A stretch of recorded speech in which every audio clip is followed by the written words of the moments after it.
त्याच्यामध्ये आम्ही ह्या गोष्टी लिहून देणार आहे की आम्ही कशा प्रकारे दुष्काळाचा प्रश्न हाताळणार आहोत, पाण्याचा प्रश्न हाताळणार आहोत, आम्ही कशा प्रकारे या 4 लाख तरुणांना, बारामती मतदारसंघातील 4 लाख तरुणांना, बारामती लोकसभा फक्त म्हणायची नाही मला, ही शहाजीराजांच्या जहागिरीचा भाग आहे, हा स्वराज्याचा मूळ केंद्रबिंदू आहे आणि त्याच केंद्रबिंदूमध्ये आज पुरंदरसारख्या तालुक्यामध्ये 60 गावांना प्यायला पाणी नाही, इंदापूरमध्ये 40 गावं आहेत ज्यांना प्यायला पाणी नाही.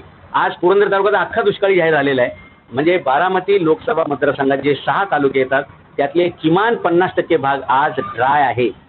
मग शहाजीराजांच्या ह्या स्वराज्याच्या भूमीचं आम्ही काय केलं, शिवाजी महाराजांनी स्वराज्य निर्माण केलं त्या भूमीचं आम्ही एका मरुस्थळामध्ये एका वाळवंटात रूपात केलंय का? आणि म्हणून या किल्ल्यांचं संवर्धन करणं, त्याचं सुशोभीकरण करणं आणि ज्या प्रकारे दुबई, सिंगापूर, मॉरिशस अशा सगळ्या देशांचा विकास केवळ पर्यटनातून झाला आणि आपल्या शेजारी नेपाळ आहे, भूतान आहे, श्रीलंका आहे, यांनी फक्त त्यांचा निसर्ग दाखवून जगातून अब्जावधी रुपयांचा रेव्हेन्यू जमा केलाय, तशाच प्रकारचा अब्जावधी कोटी रुपयाचा निधी या महाराष्ट्राला मिळू शकतो फक्त या किल्ल्यांच्या पर्यटनातून. म्हणून या किल्ल्यांचा विकास व्हावा, तिथलं पर्यावरण सुधारावं, त्याच्यामुळे जास्त पाऊस पडेल, पर्यावरणावरती पण नियंत्रण राहील, शेतकऱ्याच्या शेतामध्ये पाणी येईल, तरुणांच्या हाताला काम मिळेल. आणि आज प्रत्येक गावात जवळपास 35% मुलं आहेत, 40% मुलं आहेत जी बिन लग्नाची आहेत.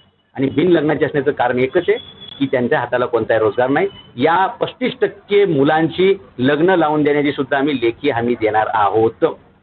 असा एक नवीन अभिनव उपक्रम आम्ही करणार आहोत. बारामतीमधून उभं राहणार आहात, मग यामुळे नेमकं नुकसान कोणाला होईल असं वाटतं? आम्ही कोणाच्याही बद्दल स्पर्धा करणार नाही, आम्ही कोणाच्याही विरोधात प्रचार करणार नाही. कोणी काय खड्डे खोदलेत आणि कोणी काय कुठे करतंय याच्यावर मी चर्चा करणार नाही. मी इतिहासकार असल्यामुळे मी फक्त इतिहासाच्या दृष्टिकोनातून विकासाची एक वेगळी व्याख्या समोर मांडलेली आहे आणि त्यानुसार आम्ही आमचा जोरदार प्रचार करू.